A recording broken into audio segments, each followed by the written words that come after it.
Hello, good evening. Welcome to this meeting of the Area 1 Planning Committee. My name is Councillor King. I shall be chairing this evening's meeting in lieu of Councillor Hood, and the reason for that will become clear as we proceed through the meeting. For the benefit of those watching on our YouTube channel, members of the committee are present in the chamber, and these members will be voting on proposals this evening. Other members of the council may be participating via MS Teams and can take part in any discussions, ask questions, but cannot vote.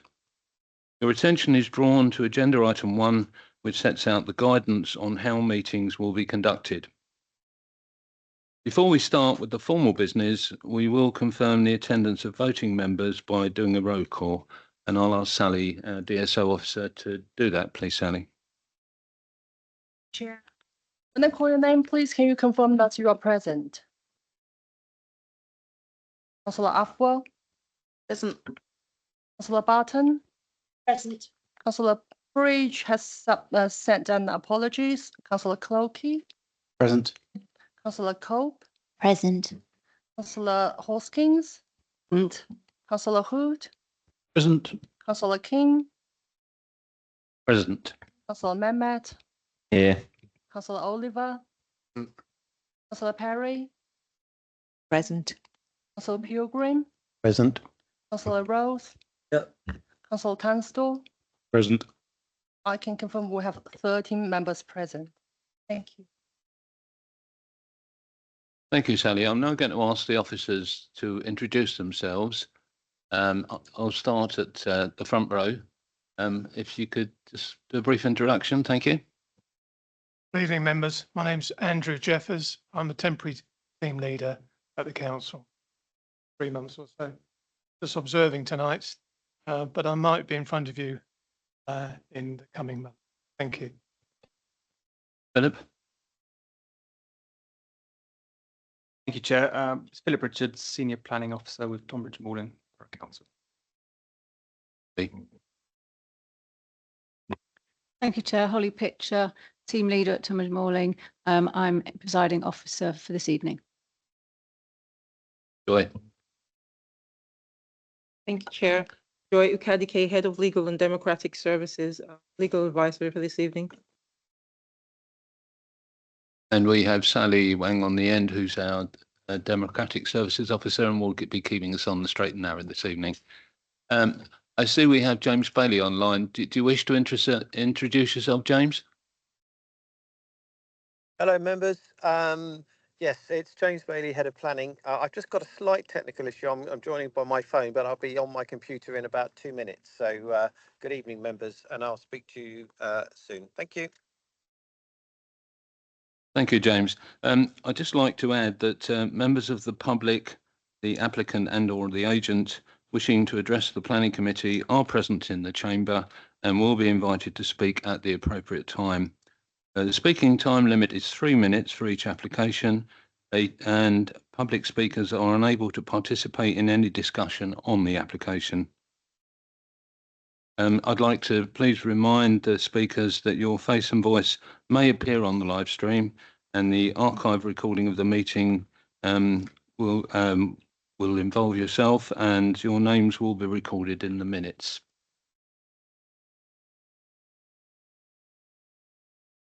Sally, do we have any apologies for absence, please? We have apologies from Councillor Gary Bridge. Any other apologies from the floor? I see none. Thank you. Can I just confirm that we are quorate? Thank you. So agenda item 3, which is declaration of interest. I have Councillor Hood who wishes to make a point. Thank you very much, Chairman. Until this morning, I didn't have any idea who the applicant or agent was with regard to the application that's before us tonight. Now that I know that I do know the agent, I think it's appropriate that I have stood down as chair for this meeting, and that it's appropriate that you chair the meeting. But I've come here without prejudice, and I wish to take part in the meeting. Thank you very much. Can I just be clear, councillor, I think you also intend not to be a voting member of the panel? That's correct. Thank you. With regarding the minutes,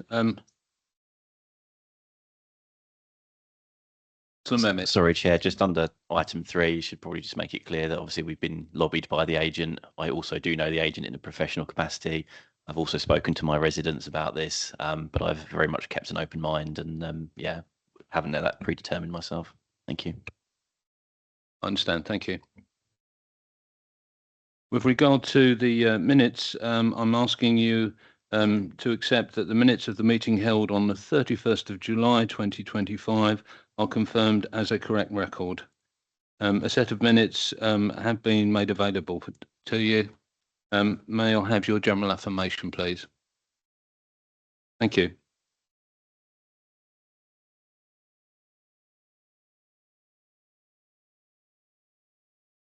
Attached for information is the glossary and supplementary matters.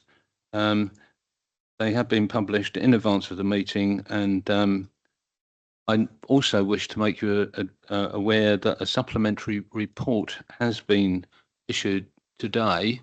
I'd like anyone to indicate if they have not had sight of this and not had the opportunity to have a look at the contents.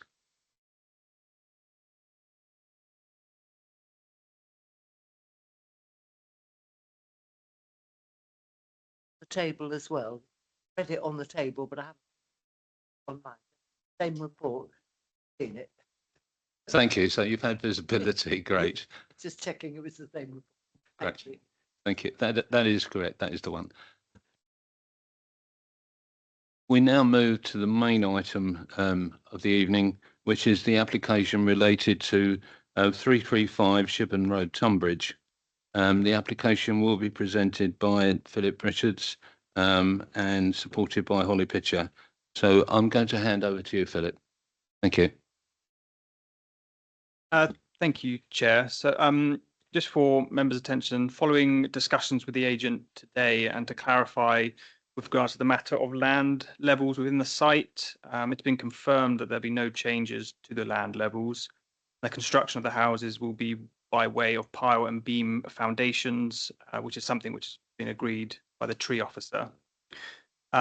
This is also secured by way of a number of conditions.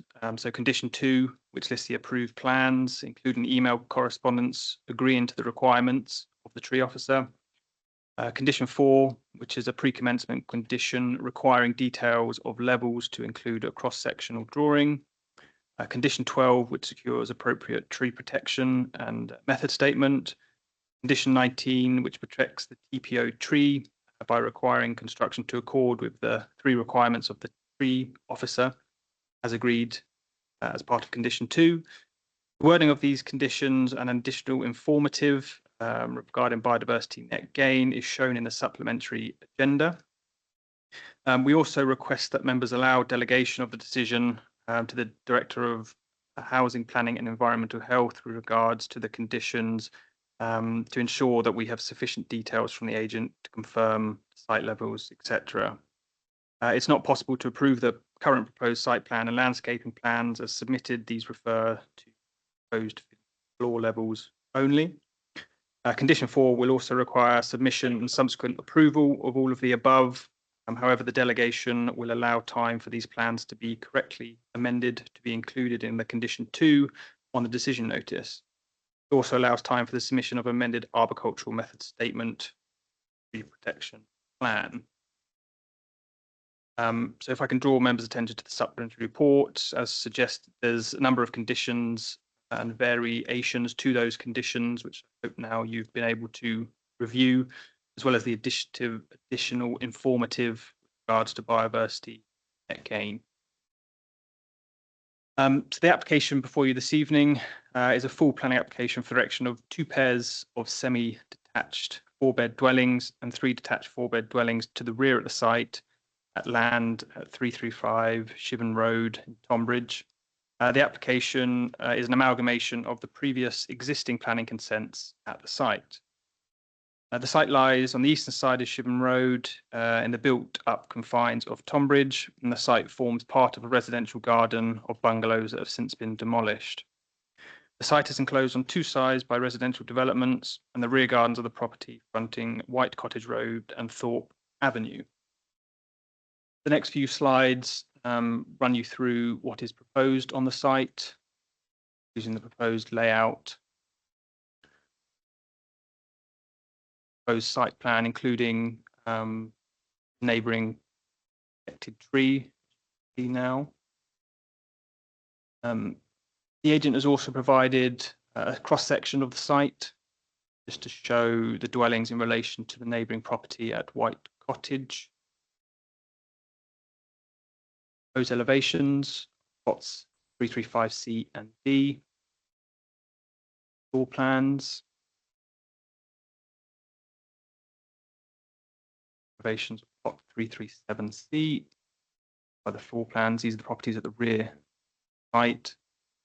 The proposed elevations of the semi-detached property frontage. This slide shows the previously extant permission, which was granted February 2023 to larger detached properties rear. Aerial image of the site, north of centre. The next few slides just show various site visit photos, answers appreciation for the site.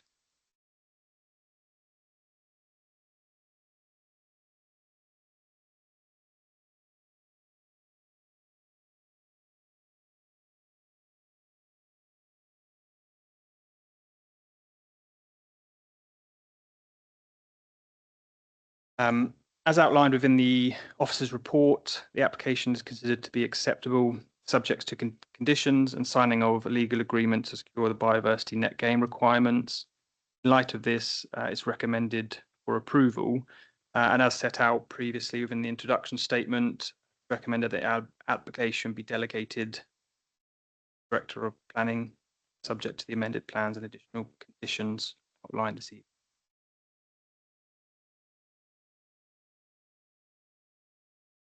You got anything you wish to add, Holly? No, I mean, there may be some questions later regarding condition 2 and the plans and the reasons behind that, but I'm happy to explain that as and when they arise, unless people want to know now. I think once the questions come from members, I'll be able to answer those. Thank you. We'll now move on to the public speakers. The speakers in turn will be asked to come to this position here and to turn on the mic, which we will guide you through, but and to speak for 3 minutes, and that is a fairly tight window. And there will be no conversation. It will be purely your statement that you're given the opportunity to read. So I'd like to first come to Donna Hill, please, if you come up.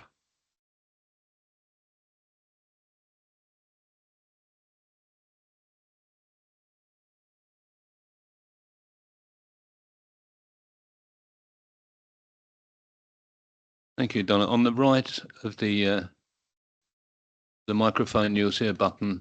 When the red light is on, please start. Thank you. 20 years ago, the same developers first proposed 3 detached houses on the back of this site. That scheme was refused, calling it intrusive, alien, and seriously damaging to the character of the area. And yet here we are again, 2 decades and nearly 30 different application amendments or appeals later. We're back again with the plans for 3 detached houses. The irony is the original plans were arguably better than this cramped version. Throughout the developer's statement, there is a repeated emphasis on delivering without delay, yet 20 years have passed and nothing has been built. A lot, however, has been destroyed. Now we are faced with a proposal for a 3rd detached house. It has been slotted in as if by magic, apparently with no impact on neighbours or the local ecology. But this is simply not true. On the planning portal, the original drawings had absolutely no measurements whatsoever. Now we are privy to these. It seems that the boundary is reducing from nearly 10 metres to just 2.4 metres. Apparently, in the developer's eyes, this makes little difference. In reality, this is a reduction of more than 7 metres. My new outlook would be nothing more than a brick wall. an unacceptable and oppressive change, which I strongly object to. Those 7 metres are very important in my eyes. The plans are omitted the large protected oak tree. This omission raises real concerns about its long-term survival. Past experiences gives me no reassurance. Previously, we were promised that the trees on the site would remain. Instead, they were ripped out in a single day. With them went the bats, the birds, the hedgehogs, and the biodiversity that once thrived there. We are now told that the off-site biodiversity will make up for this loss. Off-site, where off-site? Off-site does nothing for our community, and those trees are no longer there in those previous pictures. Parking pressures will inevitably increase no matter what is claimed. To suggest otherwise is simply unrealistic. As the nearest allowable parking spot, any visitors or extra cars will be parked outside our bungalows for sure, and highways concern apparently no longer exist. In 2012, the council's own highway and transportation officer stated, concentrating and intensifying access to this location adjacent to the pedestrian crossing is undesirable and a detriment to road safety. How this is changed is a mystery because the pedestrian crossing is still in the same place.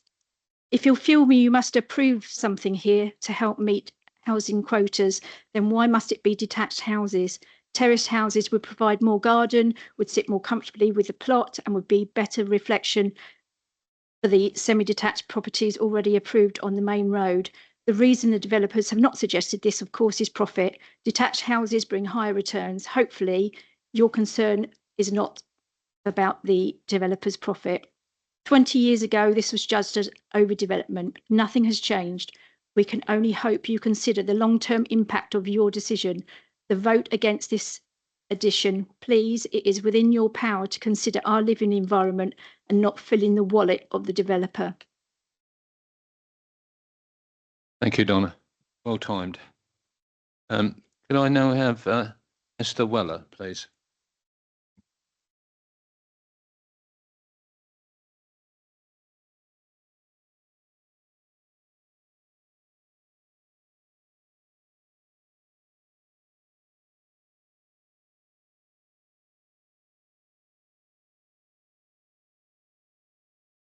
In 2017, Councillor Heslop at an Area 1 planning meeting said, let's give them that planning permission as long as they get on with it now. That was 8 years ago, but this planning history really started in 2006. After 2 refused developments by the inspector from Bristol, the developer changed his plans to 1 property on the rear plot, which was accepted by the council. About 2 years and 350 days later, a hole was dug as proof that the building had started. The developer then changed the plan to a semi-detached pair instead of 1 house. Then he wanted to take the semis apart and build 2 detached houses. Later again, he decided to take the 2 houses further apart from each other and add carports, and then to move the dwellings closer to the northern boundary. All those changes and approvals, but there was never a real start. Now we are talking about 3 detached houses. I can only assume that all this change results in more money. The rear gardens of White Cottage Road are very shallow, not very deep, and my house is only 8 to 11 meters from the proposed properties. So the new dwellings are overbearing and have an overdeveloped layout, with noise and light pollution a real problem. I've been approached by Prolem's John Sutton several times, requesting, among other things, to take the foul water pipe through my garden and into White Cottage Road, with a suggestion to make it worth my while.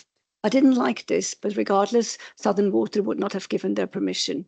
Recently, he gave me the assurance that they can put in an acoustic fence along the northern boundary to diminish the noise from the new dwellings and their cars. This then brings me to the position of my house. On one side will be cars from the road parking alongside our bungalows, and on the other side a new proposed car park just meters from my bedroom windows. So I'm wedged in between 2 lots of car parks. I'm really hoping that the new owners will never have deliveries or removal vans, as there is no space to accommodate them, nor to turn around or to pass each other. I've also been told by John Sutton that because of drainage, the rear units have to be elevated, which means that they are now much smaller and lower. I have no idea what he was talking about, as unfortunately, without any measurements on land levels, there is no indication of how low or high these units will stand. As for ecology and biodiversity, compensation off-site is of no use to this neighborhood. The biodiversity was almost completely destroyed by the developers, but in order to try and invite the wildlife back into our gardens, we ask for bat boxes, swift boxes, and hedgehog tunnels to be introduced.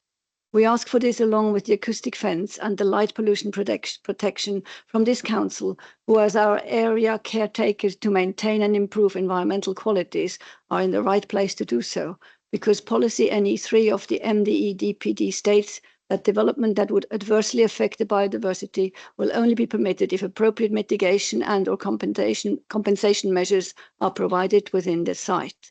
It is within your gift. Thank you. Thank you, Esther. We can now have Simon Mackay, the agent. Thank you.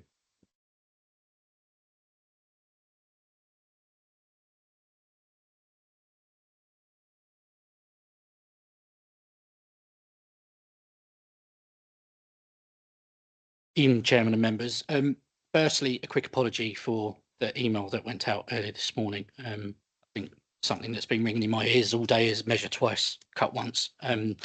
But hopefully that's something that we've been able to resolve. And obviously, no doubt some of you may have some questions for the officers. I think the main driver for change, yes, I do share frustration with the development not having happened yet. I live half a mile from the site, quite local. I do pass it almost every day.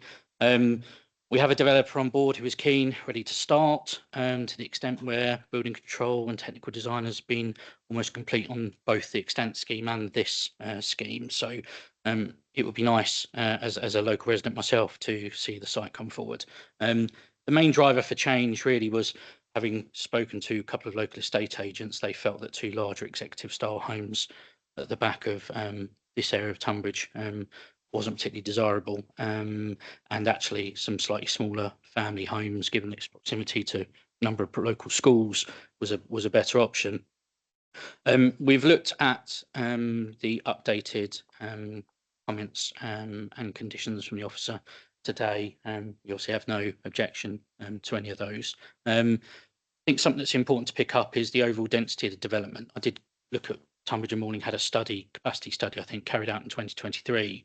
In this area of Tunbridge, I think was low to medium density, and given its good sustainability credentials, the recommended density was 35 dwellings per hectare. This site with this scheme represents a density of 30 dwellings per hectare. The extant scheme is 26 dwellings per hectare. So hopefully you'll see that the density is quite comparable. A question was brought up regarding biodiversity credits. We had a company called Arbtech who completed our B&G assessment. They have a side company called Wild Capital. The intention, I think the question was asked of officers to me this morning, what the intention would be, and the intention is to purchase off-site, an off-site credit. I believe it's 0.49 of a scrub unit that we need.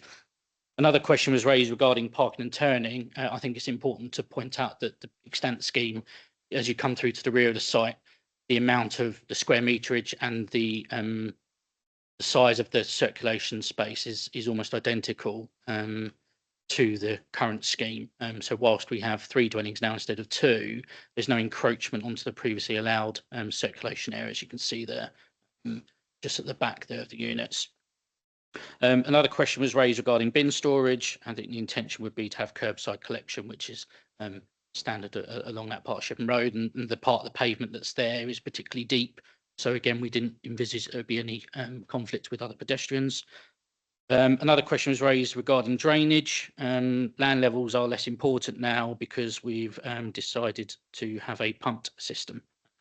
Thank you. Time is up. Thank you. Thank you. Right, I'm now going to the point where we come to members, but before I do that, I want to make you aware that the recommendation is a paragraph 8 of the report on page 33. The recommendation is to grant permission subject to the signing of a legal agreement to secure off-site biodiversity net gain credits, and in accordance with the detailed conditions, reasons and informative set out in the report, subject to the views of members. So I'm going to come first to local members. So over to you, Councillor Mehmet. Thank you very much, Chairman. I think thank you also to Donna and Esther for their very good speeches and for coming all this way to basically share their concerns over this proposal with us tonight. And I certainly have a great deal of sympathy with everything they've said. And I would urge all other members of the committee to kind of take that on board as well. This is a very frustrating site because, as has been said, it's basically been sat there for years and years. I actually remember, I think, probably about 3 or 4 years ago, maybe, when these bungalows were demolished, and the developer has basically put the hoarding up, and without much sort of care or respect for the community, basically just left the site to rot. And Keith and I have been very fed up over the years with the amount of graffiti that's just been left on the hoarding. Developer hasn't really paid much attention to cleaning that off until we've had to ask quite a few times. And the site's become very overgrown, and residents have got used to that, as you would, until recently, when it was all basically scraped and cleared in anticipation of this application coming in. I appreciate, obviously, not all of those things are planning considerations, but I think it is important to understand that context of this site just kind of being left there without much thought for the residents around it. Onto the application, and I obviously recognise that there is a previous scheme for one less unit, but I think you have to think with these things. There comes a point when you can't just keep adding more and more houses onto it. You know, when is that point when one house is one house too many?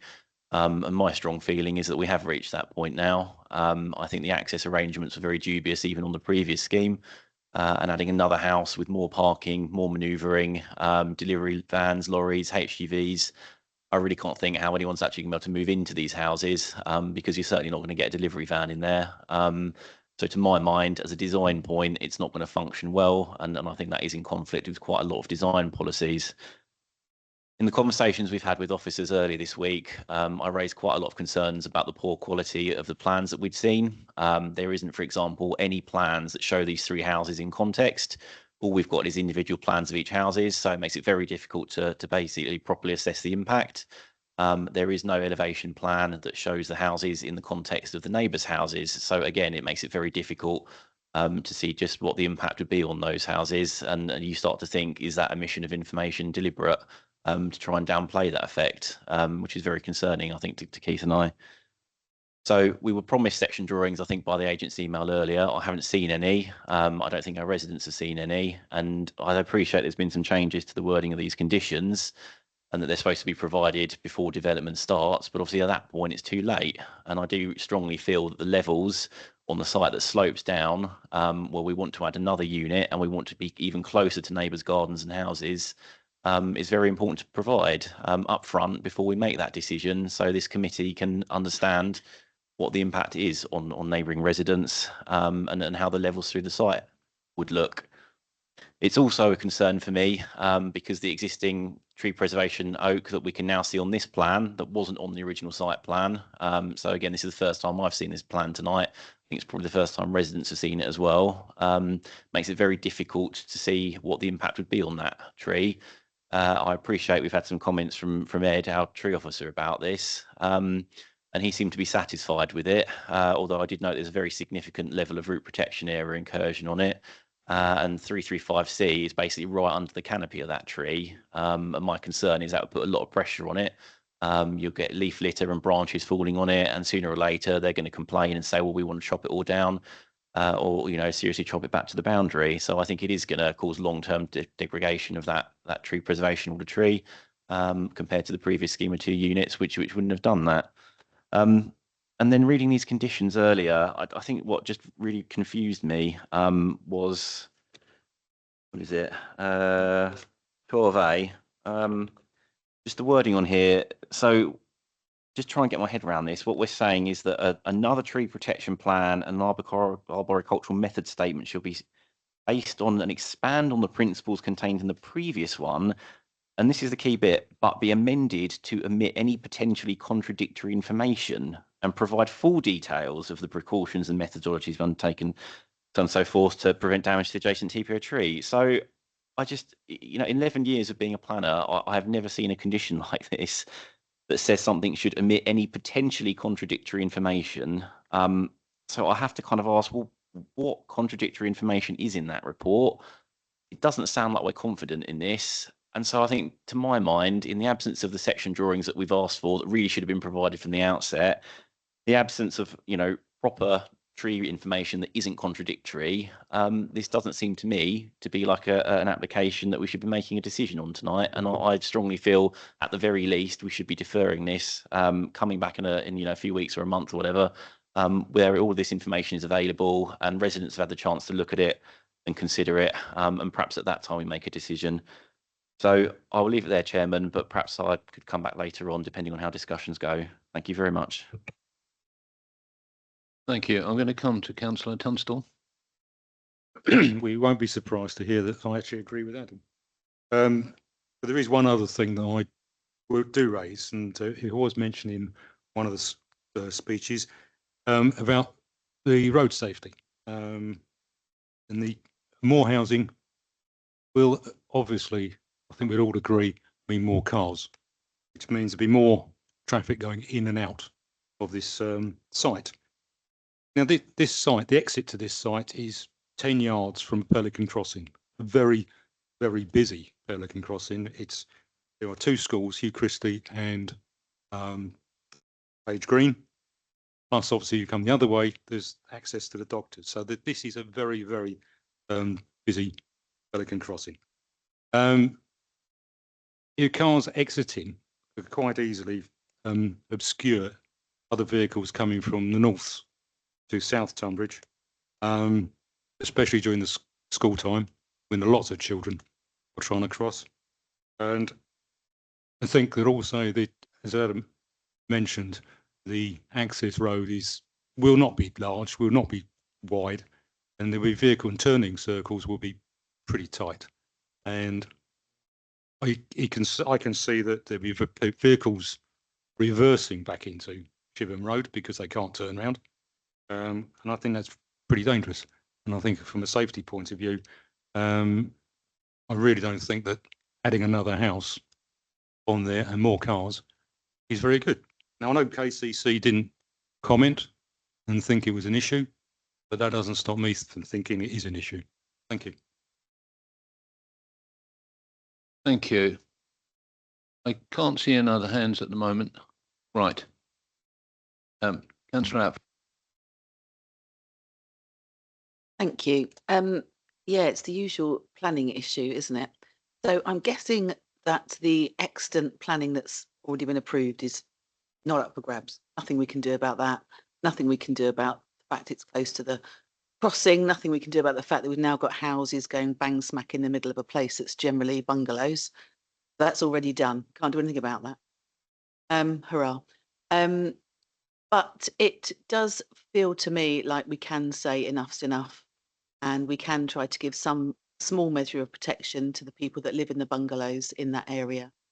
Yeah, I mean, to me, I can't quite how we approved the last one, but that's not, I wasn't here, so there we are. So given that we've got no say over that, and we might have some say over this, I feel like Adam, actually. I don't feel like I've got enough information. I don't like the fact that it's been rushed. I don't like the fact that loads of trees have been ripped out already. I feel like I'm being hoodwinked a little bit. So I'm largely supportive of that thought that we should defer this and get proper information and make a proper. Thank you. Councillor Rhodes. Chairman, thank you. Councillor Mehmet asked for this to come to Area 1, having regard to hillside principles. So I wonder if we could get the officer to explain that to us in detail, please. Chairman, precedent is never set with planning, but similarities do exist. And in Hildenborough, a while back, in Tunbridge, my new part of the Hildenborough ward, in Tunbridge and Farm Lane, there was an application practically the same as this, except there was more houses in the back. And the one thing that was commented at the time was the two houses either side of the new access road, their security is now compromised, whereas before there was no pathway. They now are susceptible to whatever on a security matter. A moot point maybe, I don't know. But there's no detail on that picture there that says 6 foot high fence for security. That's one thing I'd like to just mention. Now, we operate, Chairman, a curbside collection. where your bin should be on your land, not the pavement for collection of waste. And we have here a situation where we've got 3 houses in the back where the residents will have to, and look what they've got to go through to get there, electric gates. Now, it does seem a little bit peculiar to, and I'm sure the people in Tunbridge Farm Lane don't pull their bins. They have the waste vehicle go down there. Now, why are we not asking for a turnaround down in the rear section there for the bin lorry to turn round, which we would have done, I'm sure, in the past, Chairman, on a planning application like that. So that's all I'm going to say, Chairman, but I would appreciate the hillside principles being explained. Thank you. Thank you. I'll come to Councillor Cope and then we'll come back to the officers. Thank you, Chair. I was actually going to talk about bins or ask about bins as well, because it's the same idea. It just doesn't make any sense to me. I may have misunderstood what has been said, but I just can't make any sense. That if I'm to understand, we take the back 3 houses. Are they to drag their bins and then store them on the pavement, which is already a mixed use cycle path and pedestrian use where next to 2 schools? So you would potentially have 3 wheelie bins plus the food bins plus the cardboard and paper storage. I know it sounds very granular detail, but I'm just imagining this in the space that's there. I just can't picture how this is acceptable or works. That just seems absolutely ridiculous to me. And if I've misunderstood what you're saying, that this will go onto the pavement, then please correct me. But otherwise, I don't know how anyone thinks that that's a good idea. Thank you. Philip? Thank you, Chair. So there was a few points raised by several different councillors. So, and I appreciate this slide was added, which wasn't at our pre-meet, but the applicant did provide a cross-sectional drawing just to give some context. But as you may have well know, you wouldn't have seen that until this evening. But it's there for you, and I'll leave that on the screen for you. In terms of the hillside principle, the original principle was known as the Pilkington principle, which Hillside confirmed in 2022. But in effect, the principle is where 2 or more planning permissions have been granted on the same area of land and the development has been carried out under one of those permissions, if that development has made it physically impossible to carry out the other development approved by another consent, then it may no longer be relied upon. The more recent Hillside case confirmed that Pilkington was correct. The court fully endorsed that approach and then added that it shouldn't be taken too far. The court made it clear that the benefits of a planning permission would not be lost if there are minor rather than material departures from it, particularly relevant when considering changes to large multi-unit developments. So in effect, there was concerns that this new permission couldn't be built out without those impacting the previous extant consent, and therefore it was considered needed to assess it in full with the benefit of the 4 dwellings at the front of the site as well, so that the totality of the development could be assessed. So that was what was resolved with the addition, the changes through the course of the application. Hopefully that's somewhat clear. But yeah, in effect, it meant we had to reconsult and get new red lines submitted so that we can assess it.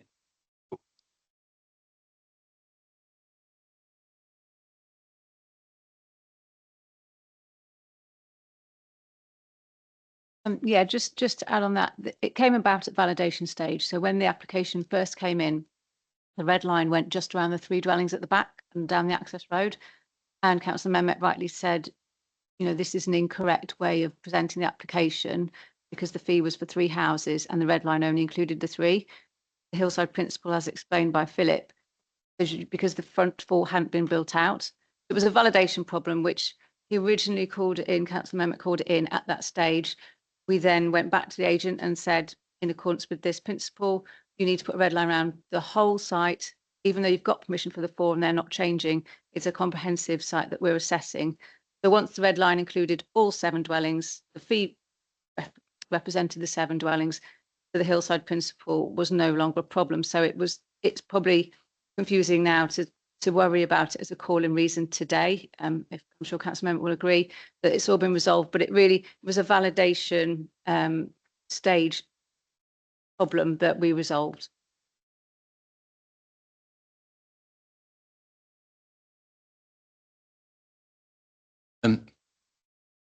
Thank you.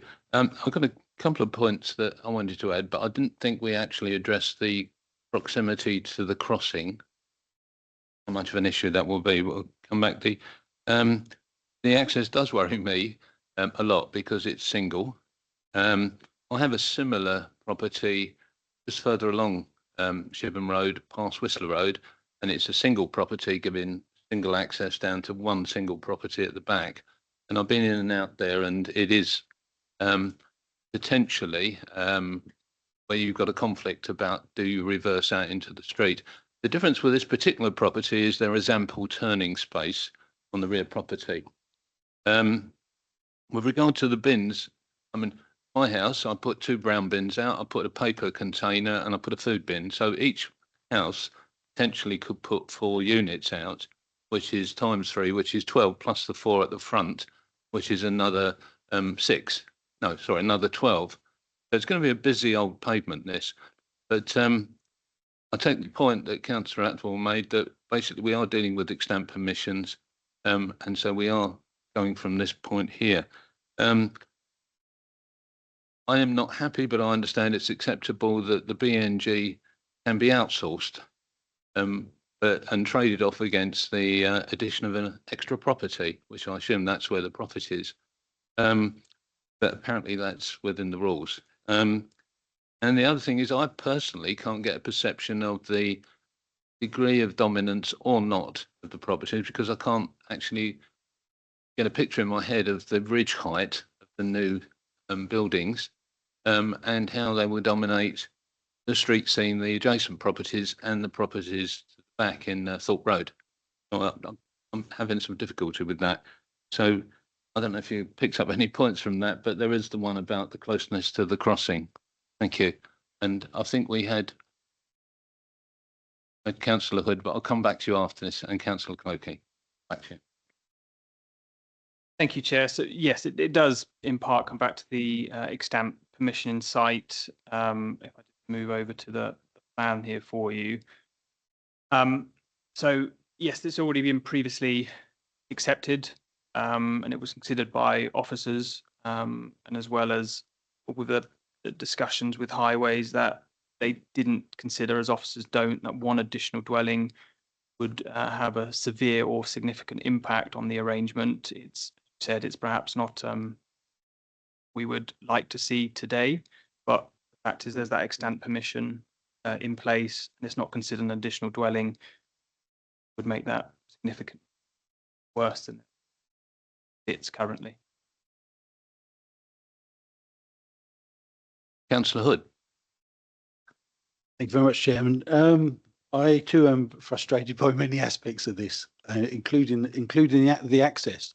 I cannot imagine how the previous consent was granted with an access so close to that pedestrian crossing, but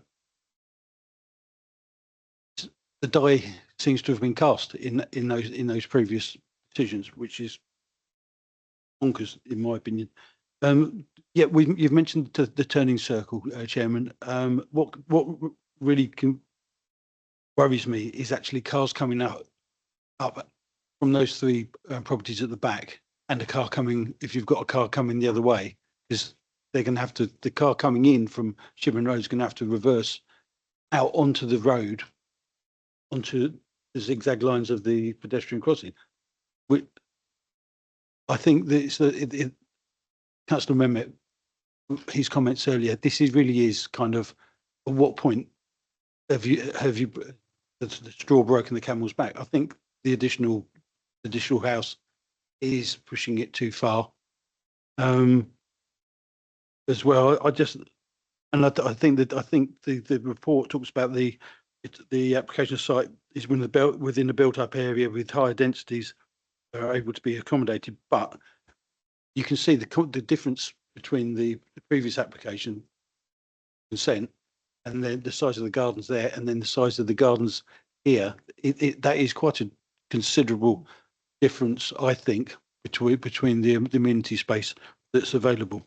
I think that it would be preferable to have those ridge heights, to have proper illustrations so that we've got something to go to. I can see what's going on with the trying to strengthen the conditions around the tree, but I also agree that there seems to be a bit of wriggle room there, and this committee is well aware that if the problems you get with a planning consent, that takes precedent over TPOs and things like that.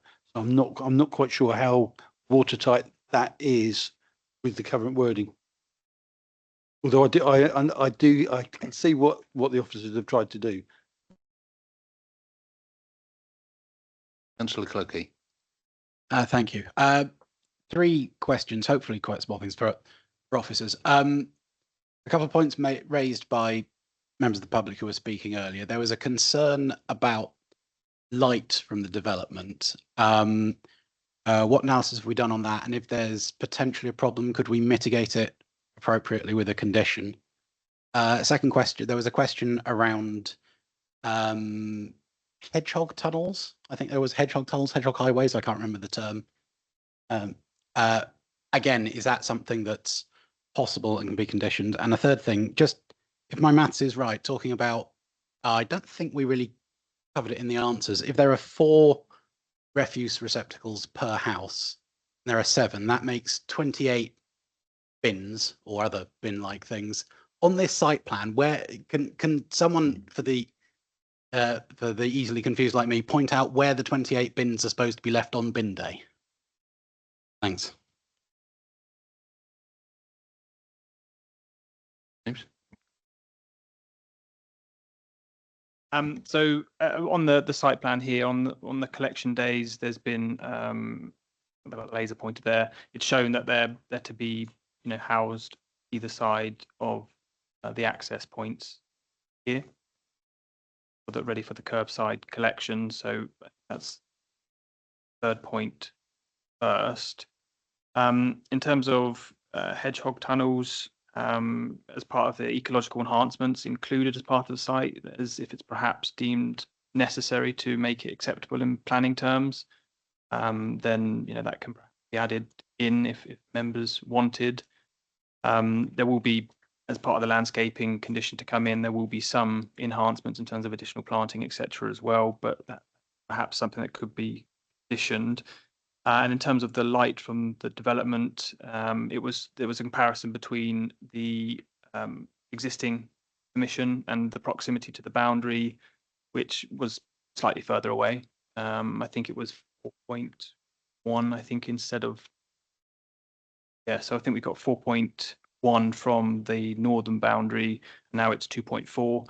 So there was a comparison between the two, and it was, I suppose, an officer assessment as to whether that would cause additional significant harms over and above the extant permission or not. It was considered it wouldn't do.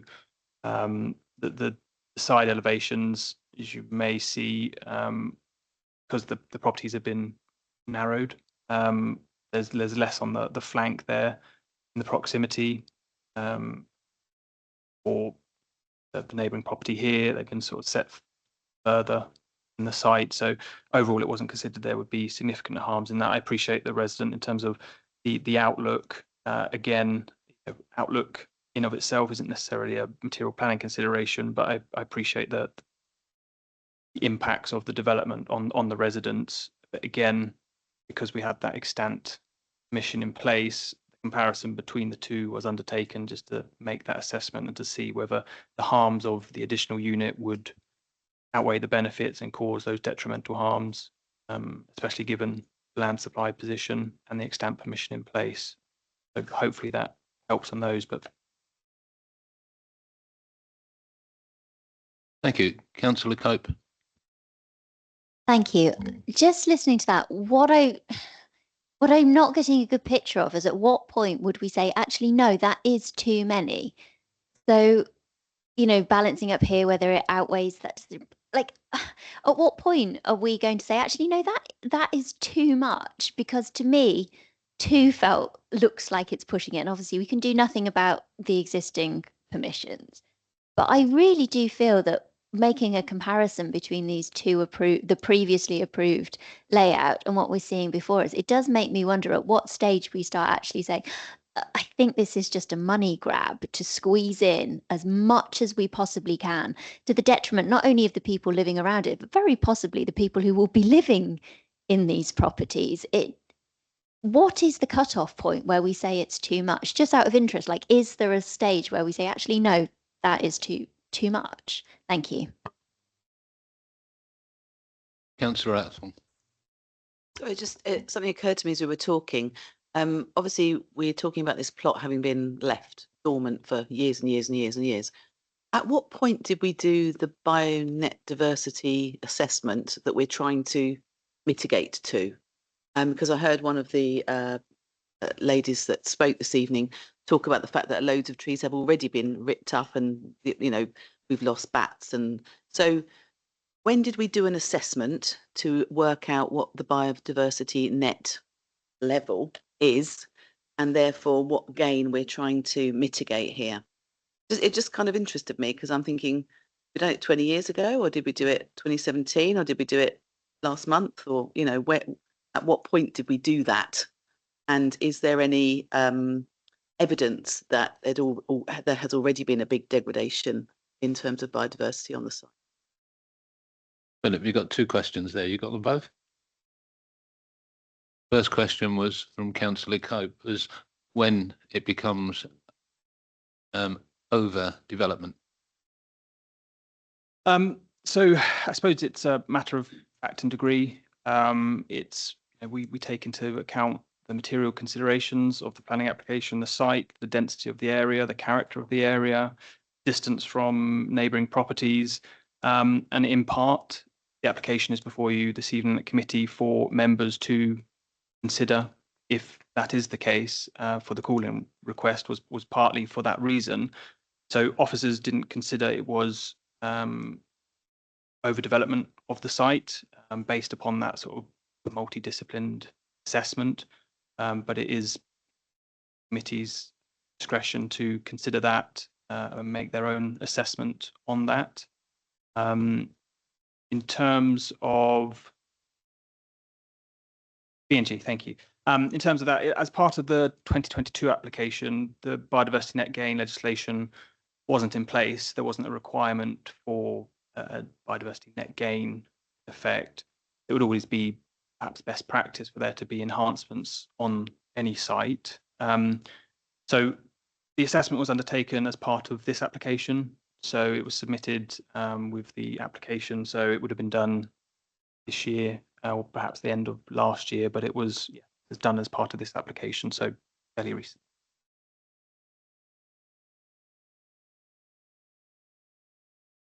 Just on the biodiversity net gain, yes, Philip's correct that the previous application didn't benefit from the requirement to carry out the studies and the matrix, which we now have to do for every application such as this. But it is a point to remember that with the previous scheme, I know you're not keen on comparing them, but if that one is implemented, there is no requirement for them to provide BNG on-site, off-site, anywhere. If this one, I'm sure in your mind there's quite a few disbenefits, but one of the benefits is that whether it's on-site or off-site, it's still a net gain, which is what the government wants to see for developments these days. So if it's approved, the Section 106 will secure a unit, preferably within the borough first, and if not, then within the wider area of Kent. So it wasn't needed before, it is now, and therefore, whilst they may have cleared the site, which they can do if there's no trees or species as such that they know about, we can mitigate that to some degree with this application, whereas we can't with the previous one. It's just a point to remember. Councillor Cope. Thank you. I just wanted to follow up this sense that overdevelopment, you're saying it's to a degree. You're not saying there is a set point where it becomes overdevelopment. And it's for us to determine whether we think that.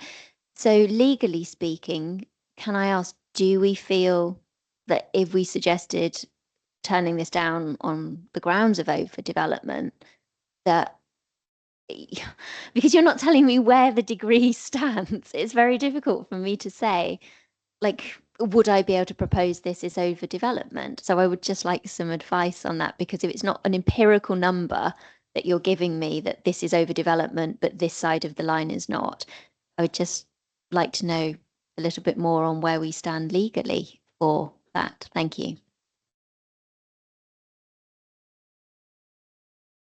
I'm going to go to Councillor Cope, Councillor Rhodes first, and then I'm going to James online to answer that point. Chairman, thank you. I've not had an answer about bin lorry entering and turning round. And the reason I've not had an answer is because there's no room, because you'd have to cut some garden from the houses in the front, and that extra house in the back makes it even smaller as well. I've got a feeling this isn't over intensive. Unfortunately, we're not going to get a chance to turn it down there. We can't turn it down because of the bin lorry, but I'm not happy that we can't get the refuse collected from these people's houses in a normal manner, which was with the bin lorry going in, turning around and coming out again. Hi, yeah, there's been a lot of concern about the bins. So because the houses at the back, they would have to, the bin operatives would have to go more than 25 metres to collect the bins. It's normal in those situations where residents, and I myself do it, you take your bin on bin day to the curbside. And yes, on bin day, for a few hours that day, there are a lot of bins out there, which are then removed at the end of the day. The 4 houses at the front would be within that 25 metres, so there's no reason why they can't stay within their, or at the edge of their property off the highway.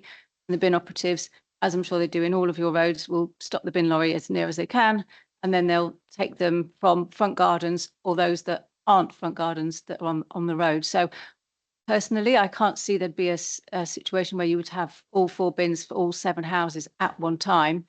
And just a comment, I don't know if it's different in Tunbridge. I live in a different borough, a different ward in the borough, but we don't have the bins, all bins on the same day.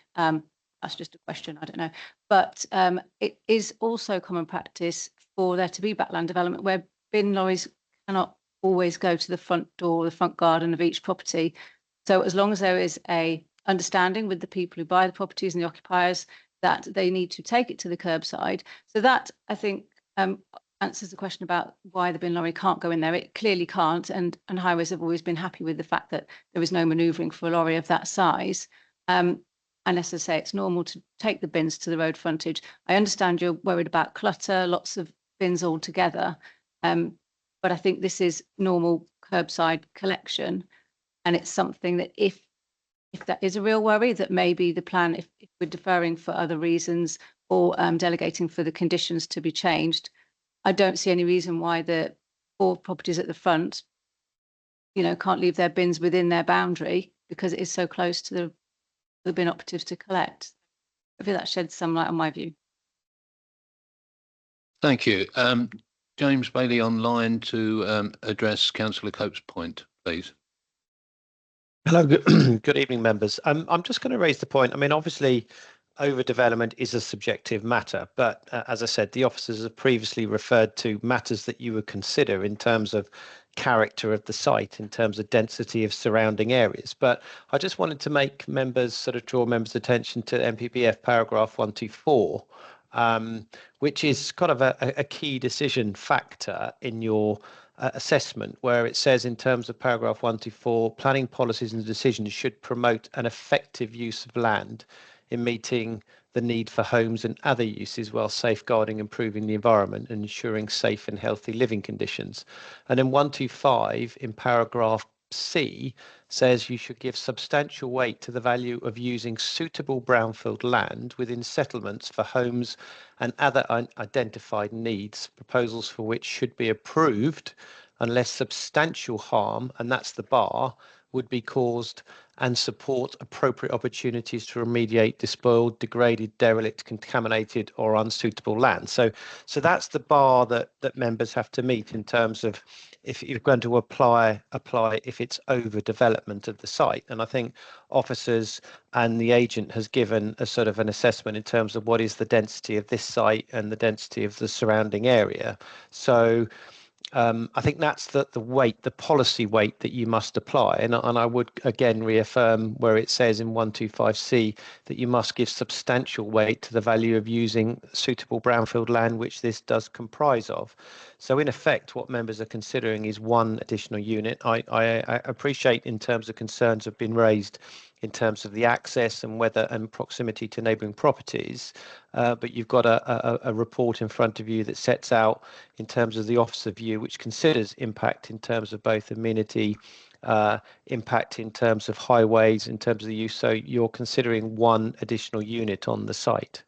I hope that gives some sort of insight in terms of how members, I can't give an exact definition what is overdevelopment because it's a subjective matter.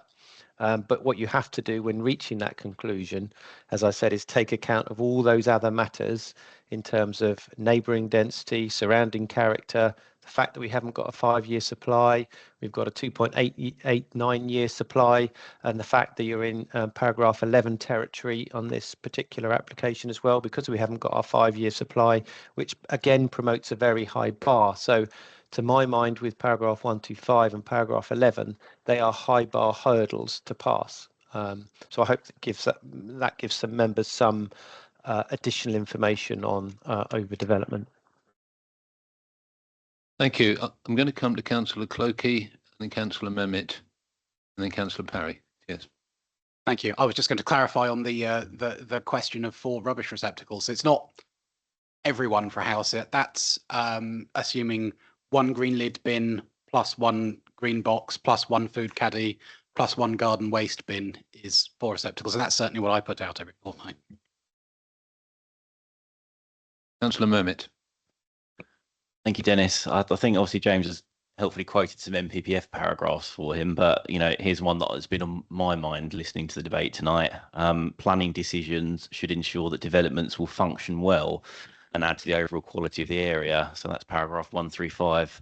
The other thing that I think we really need very, very clear advice on was this concept of the site being previously developed land. Now, to my mind, that's wrong. And I'll put some points across to you, but we need to be really clear on this point. So previously developed land excludes land in built up areas such as residential gardens. And it also excludes land that was previously developed where the remains of the permanent structure or fixed structure have been blended into landscape or, in this case, removed. So on that basis, to my mind, it's not previously developed land, and that sort of policy test about not causing substantial, unless they cause substantial harm, doesn't actually apply. So I think certainly we need proper, clear advice on that. I think as far as I'm concerned, it's pretty clear that it isn't previously developed land. Because it's garden land in a built-up area, and that's excluded from that definition of previously developed land. Secondly, I've been waiting all night for an answer to my question about condition 12A, where it was saying that it should be amended to admit any potentially contradictory information. So it's not clear to me what contradictory information, given that it's there must be some contradictory information.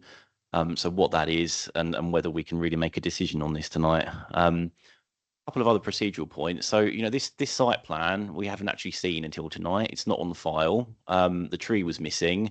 There was no refuse collection point on the pavement in the original submitted site plan. So that's been added on later. It's been added on too late, really, in my view, for us to properly think about the implications of it. And again, residents have come here and done their speeches without the benefit of that site plan. The cross-section plan, definitely, again, haven't seen it before. Was it even in the presentation? Possibly I missed it when it was being presented, but I hadn't seen that before tonight. So again, I think it's somewhat unfair on residents that they've raised these concerns because they haven't had the right information, and this has cropped up on the day that it's being held at committee. You know, this should have been provided if the applicant was trying to make his case that this wasn't going to harm neighbouring amenity. We should have had cross sections, north to south and east to west, showing the land levels, showing the position of neighbouring houses and gardens, and then we could have properly looked at it. So it's all very disappointing, and I'm not blaming officers. They've obviously done the best with it, but we really should have had this information from the outset. And from what we have seen, it's kind of been haphazardly put together at the last minute. I just don't really think it's kind of fair on this committee or on residents to try and absorb this information whilst we're here trying to make a decision on it. So I would like to know about the previously at land point. I would like to know about the contradictory tree information. I do have some concerns, I think sufficient, that I probably would be minded to put forward some refusal reasons, but perhaps we could have these points first, Chairman, and come back to it later. Thank you. I'll come back to you, Philip, on those points before I go on. Thank you. Thank you, Chair. So just on the first point in terms of previously developed land or not, that hadn't formed part of the assessment for the report, and the reason for that is the local plan policy CP11 directs development to the sort of confined and urban areas which the site falls within, and therefore the principle of the development was accepted under CP11, so there wasn't an assessment under previously developed land or paragraph 11. In terms of 12A, just so members are aware, there was reference within the arboricultural method statement with regarding to hand digging within the site, and some general points around how they were to protect the tree. Specifically, it's a reference to hand digging and sort of those contradictory points with the actual method of construction, which has been confirmed and agreed between the tree officer and the applicant. So they're the why that was included. So specific for developers or the applicants to know that that's what we're looking to be removed from that arboricultural method statement. Any reference to hand digging, that clears it up.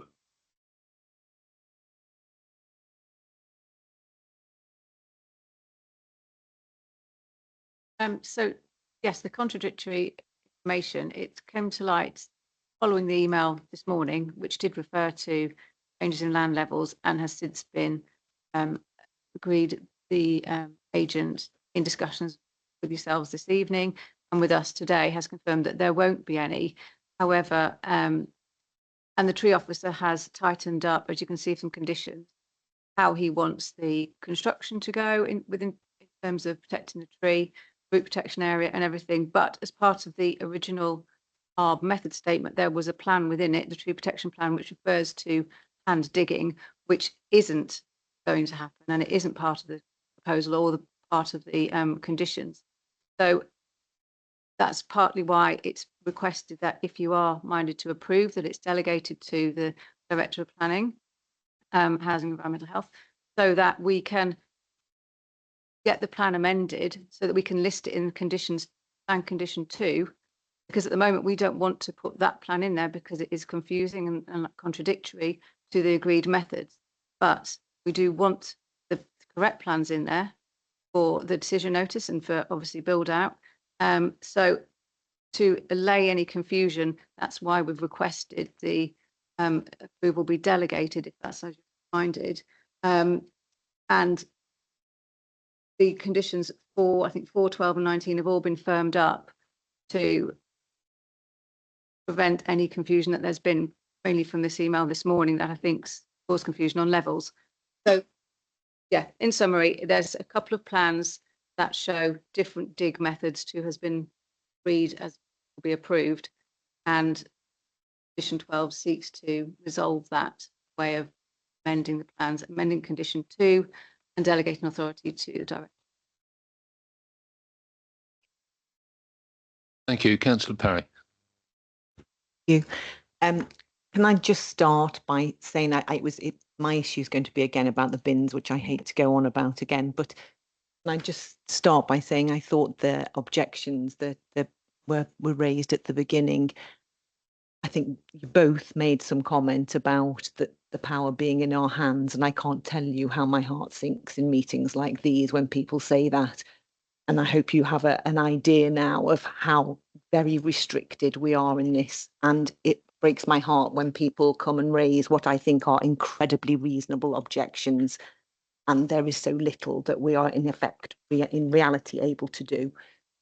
That said, with regard to the bins, I don't want to let this go, because on the every other fortnight, when there are potentially 4 per household with the brown bins and the green bin and the cardboard bucket and the food waste bin, am I right in thinking that one of these curbside positions there is right where the crossing is? And I do think that puts a totally different position on it from a safety point of view. When you think as well that these bins, it's not just a few hours. Most people put their bins out the night before. When it's dark, that's quite early in the evening, so they get them out while it's still light, especially if they're having to bring them some length. And if these people are working, they won't be taking them in till the following evening. So that's over 24 hours. In the meantime, however responsibly and neatly the owners of those homes have put them on the curbside, that's not necessarily, from my experience, where they will be stacked or put back by the bin men, who are under great time constraints themselves and will fling them back onto the pavement any which way.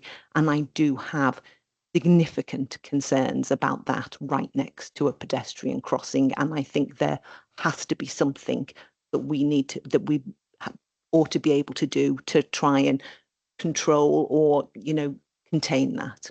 Thanks. Thank you. Councillor Hood. Oh, comedy microphone time, brilliant. Been waiting all night for that. Yeah, I think, Councillor, the questions that have been raised about the condition about the arboricultural report, I've read the bits of the that were available on the website, and about the hand digging. I think that alone would be enough to have a deferral of this, a deferment to bring this back, to get that properly cleared up, because I'm not happy with that. When you look at that plan, we talk about the root protection area for the tree. What about the canopy?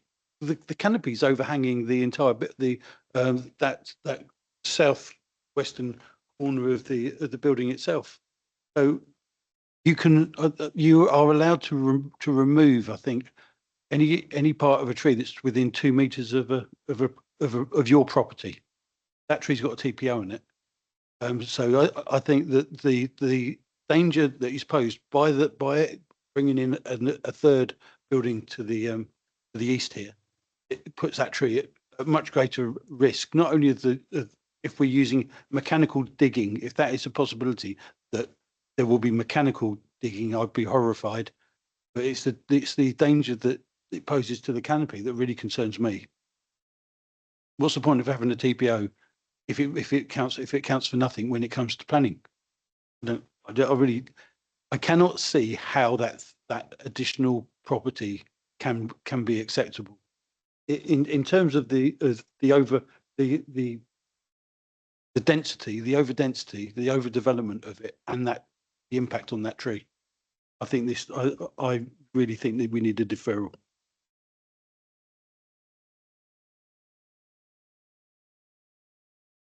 Councillor Clokey.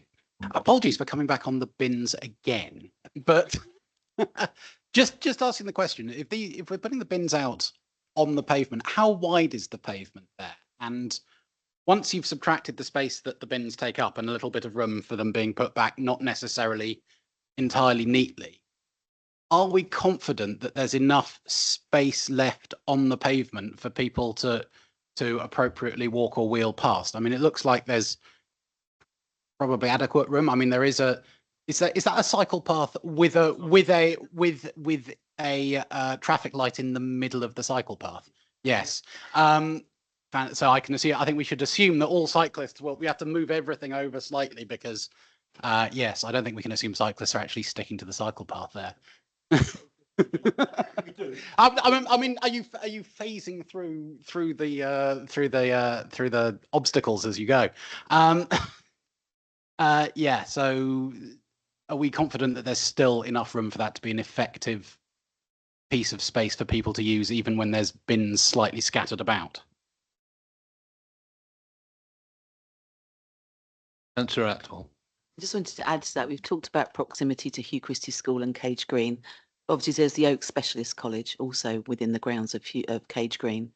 So you do have a large number of young adults with various physical and mental issues going down to that school, and who will come out of that school often to take part in things in the community. So, you know, while we're thinking about that pavement, can we just bear in mind as well that there's a high number of adults with special needs also using that crossing on a regular basis? Right, Councillor Pilgrim. Thank you, Chair. Just while we're on the subject of bins, just something picking up with obviously the traffic, pedestrians, cycle path, traffic lights, lamppost. We're now asking for the refuse guys to stop either side of that crossing, blocking access, blocking the crossing, the visibility of people wanting to cross for may only be 5 minutes, but you're going to put a huge strain on people that are either waiting to cross, coming over. To me, it's dangerous. It's an accident waiting to happen. It's zigzag lines for a reason. You don't stop on zigzag lines. Thank you.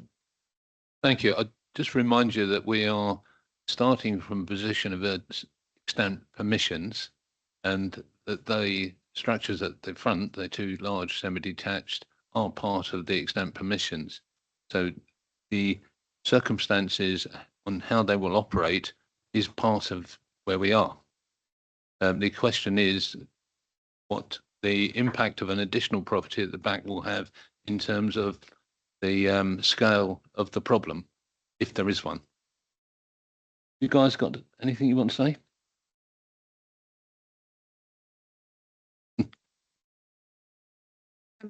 Just to clear up any confusion, the access being close to zigzag lines and the crossing.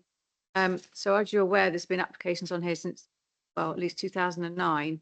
But in 2017, Highways Authority agreed that as the access of the position had been revised, relocation of the access, which has been established under previous applications and the revised proposals, subject to imposition of conditions, no objection. So whilst I can see your concerns looking at the photos, looking at plans today, the position of the access, where it comes out in relation to crossing the zigzags, that has been agreed by Highways, and it was relocated, yes, at some point prior to 2017 to overcome initial concerns with earlier ones.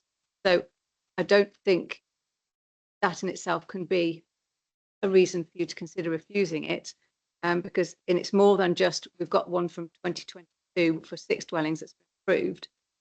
But I just wanted to make you aware that back in the history of it, it was relocated to a position that is said at the time they were happy. Councillor Hoskins. Thank you. I think I'm the only one who hasn't spoken yet. I was just going to say, it strikes me as even more frustrating than planning often is that we're bound by decisions made by committees nearly 10 years ago. Traffic conditions haven't got any easier. None of us were here, even I wasn't here at that time. And we might well have said something very different. I know there's nothing we can do about it, but I just have to vent my steam at the frustration of that situation. Thank you. Councillor Mehmet. Thank you, Chairman. I'm still not happy with this previously developed land point, because we had an instruction from the Chief Planner that this was previously developed land, which triggers a much higher threshold for refusing planning permission. So in the NPPF, it says you have to approve housing on previously developed land unless substantial harm would be caused. So this is actually quite critical to a decision we might want to make. Now, I said very clearly why I didn't think it qualified as previously developed land, and I'm not talking about the principle of development. Yes, it's an assessment boundary, but this point on previously developed land is quite important. So I would like a clear view from officers on does it or does it not constitute previously developed land. My view, as I said, is that it doesn't. I think my concern as well is because this plan with the bin storage area on the pavement has just cropped up tonight, highways probably haven't actually seen that. So, are we actually certain that they're happy for these extra bins, and again, beyond the previous consent, to be cluttering the road like that? And there are going to be pinch points, and you've got cars manoeuvring in and out of that. And if people are leaving the bins out all day and then they're going off to work, they're going to be sat there. There's going to be school kids coming past. There's going to be bikes. There's going to be cars coming in and out of the development, delivery vans. So to me, these are all symptoms of overdevelopment of the site. And I would probably, Chairman, like to put forward my reasons for refusal if you feel it would be an appropriate time. And then we see what the rest of the committee makes of it. So Could you repeat that last bit and what your intention is? I'd like to put forward some reasons for refusal, Chairman.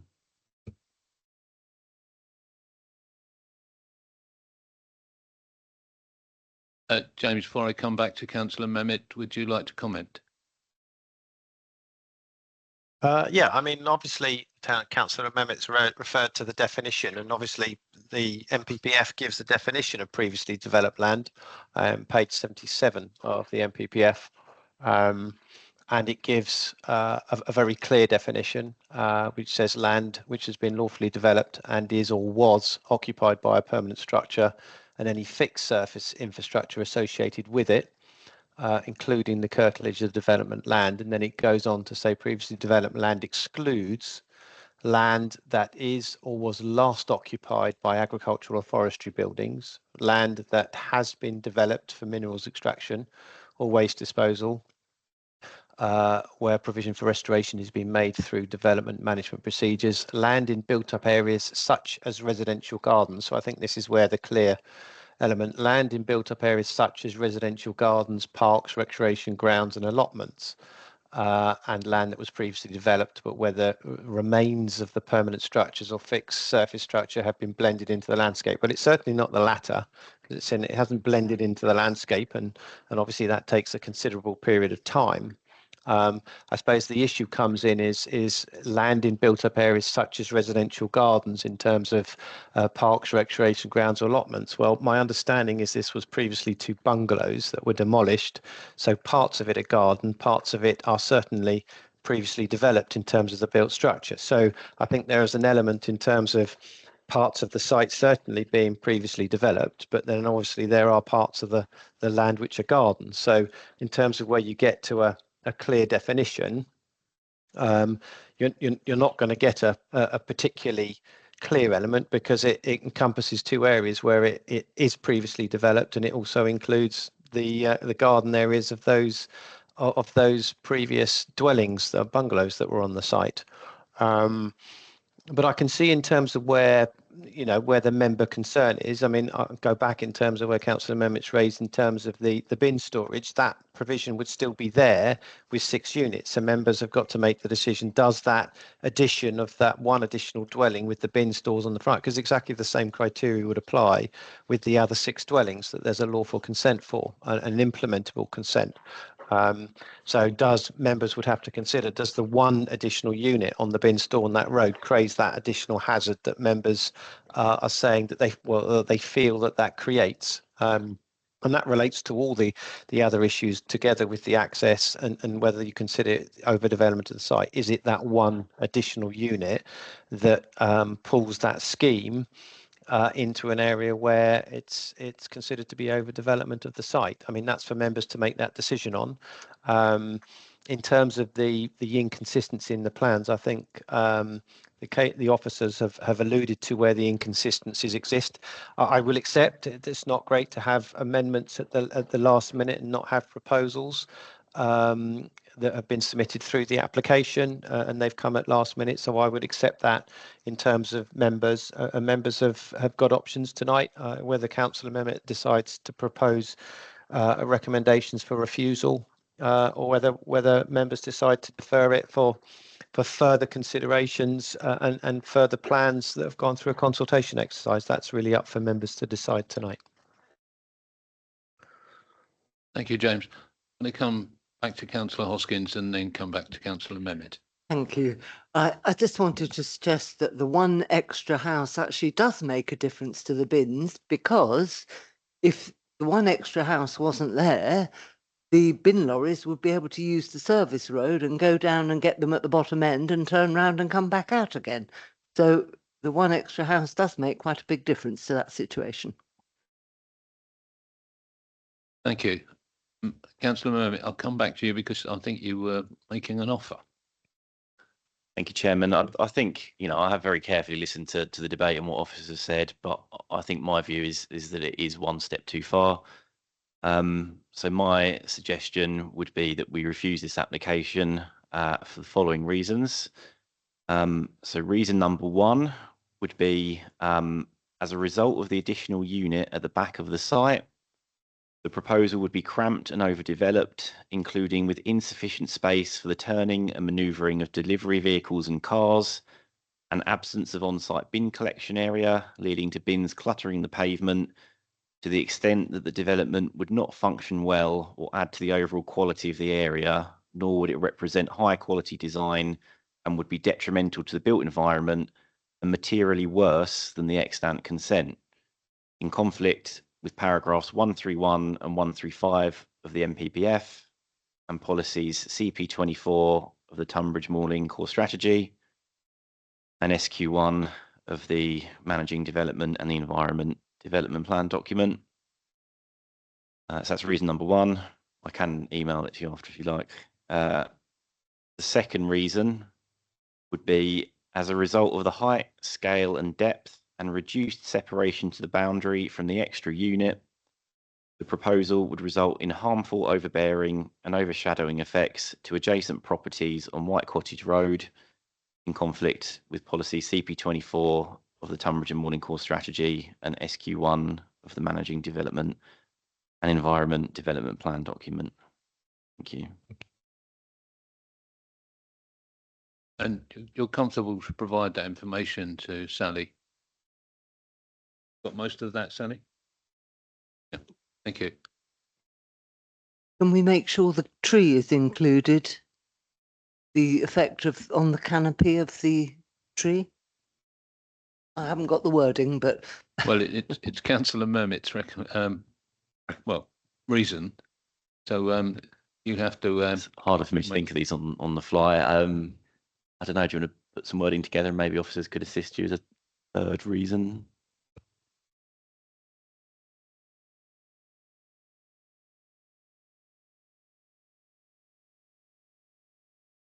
So, Councillor, if you could just remind me, so the tree, your concerns, and in which are you wanting to include that into one of Councillor Mermit's reasons for refusal suggested, or as a separate one? I want to know what is the harm.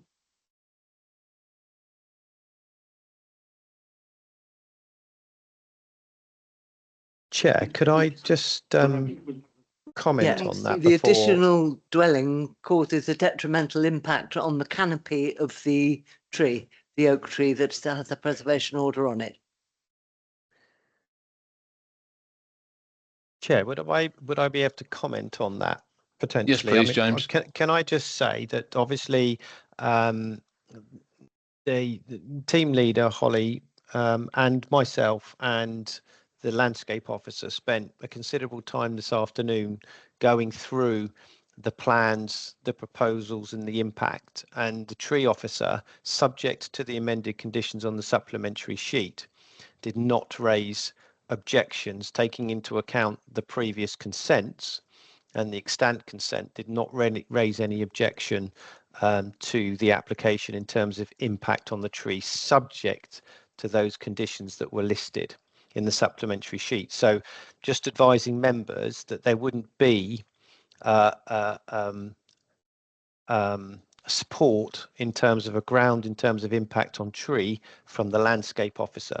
So if members were to put that forward, there wouldn't be support from your officer on that basis in terms of impact on tree, given the fact that we would also have to consider putting forward suggested conditions, which any inspector, if they're looking at that, would look at those suggested conditions. So I'm not saying members can't do it. I'm just advising members that there wouldn't be a professional support on impact on tree on that basis if you went down that line. Councillor Hood, before I go back to Councillor Mermit. Thank you very much, Chairman. By the same token that you wouldn't have the overshadowing, you wouldn't have the effect on the on the adjoining properties if you didn't have that the additional dwelling. The same thing would apply to the tree if you didn't have the additional. So the only reason we're talking about the tree is because there's an additional dwelling. If you didn't have that there, then the tree doesn't come into play. Councillor Mehmet, your proposition.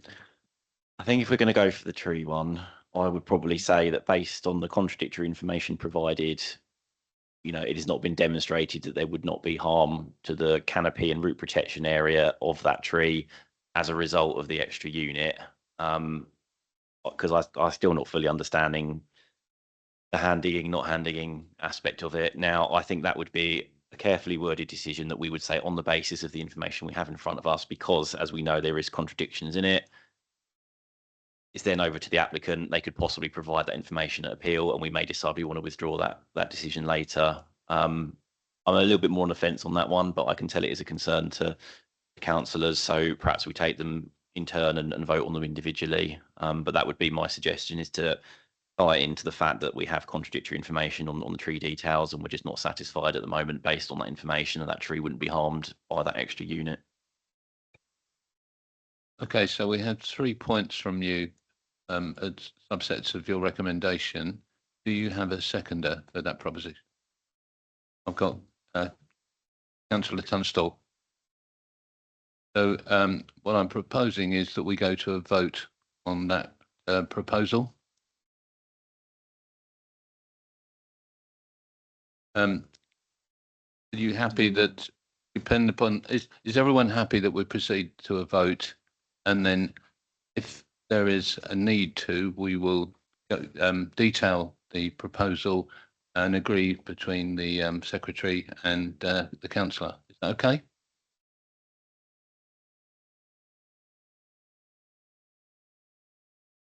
Apologies. Are we doing each reason in turn or taken as a block? I'd maybe suggest we do them in turn, but.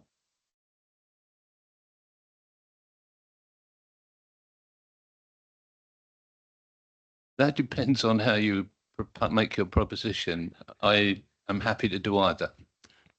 I think we'll do them on block, Chair, if that's all right. Okay. James. Yeah, could I just check, because Councillor Mehmet's second ground of refusal is relating to the amenity of neighbouring properties as well. Can I just ask, presiding officer, that they're sort of satisfied, because obviously that goes contrary to in terms of what the officer is saying, but could I just be satisfied that the presiding officer is content that that is a defendable ground?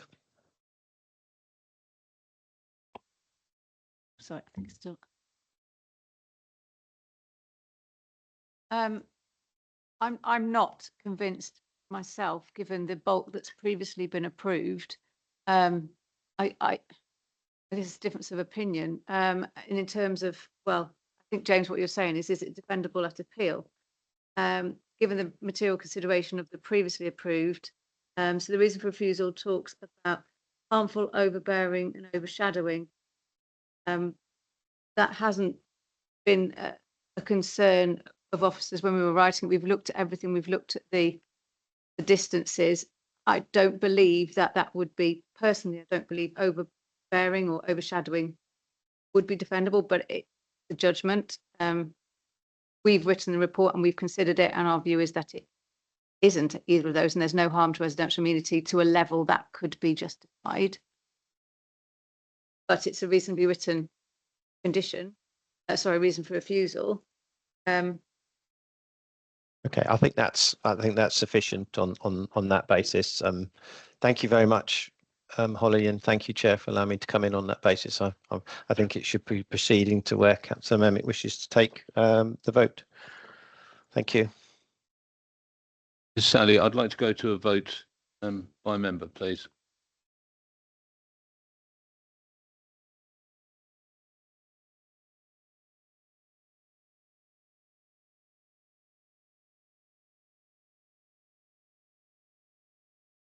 So, members are now voting on the proposal proposed by Councillor Mehmet and seconded by Councillor Tunstall to refuse the application based on the 3 refusal reasons set out by Councillor Mehmet, and just to confirm that Councillor Hood declared that he's not voting on this application.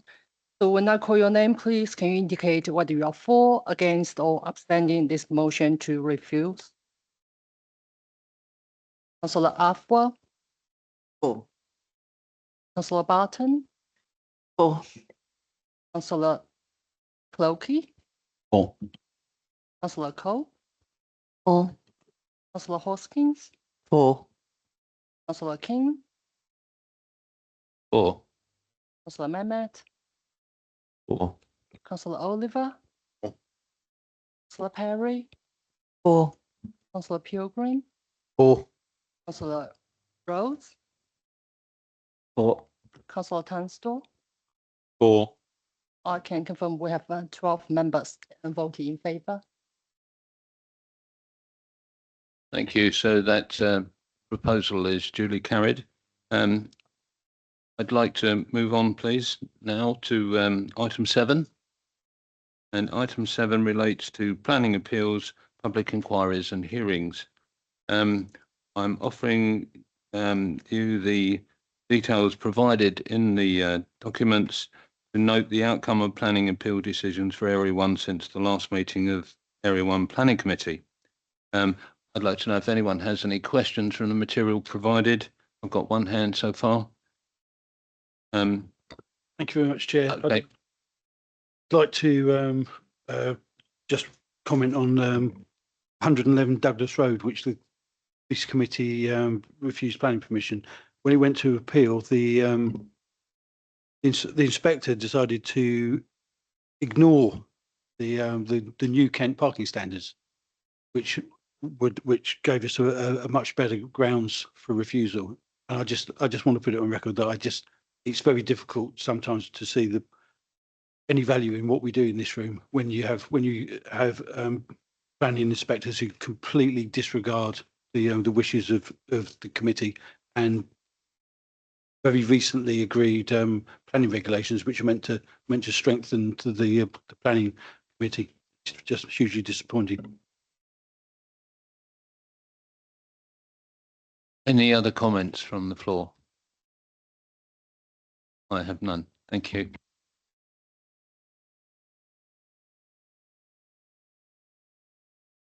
We have no urgent items, Sally, is that correct?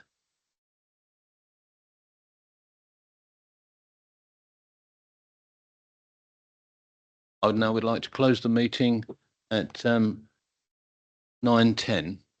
So thank you for your attendance and your contribution.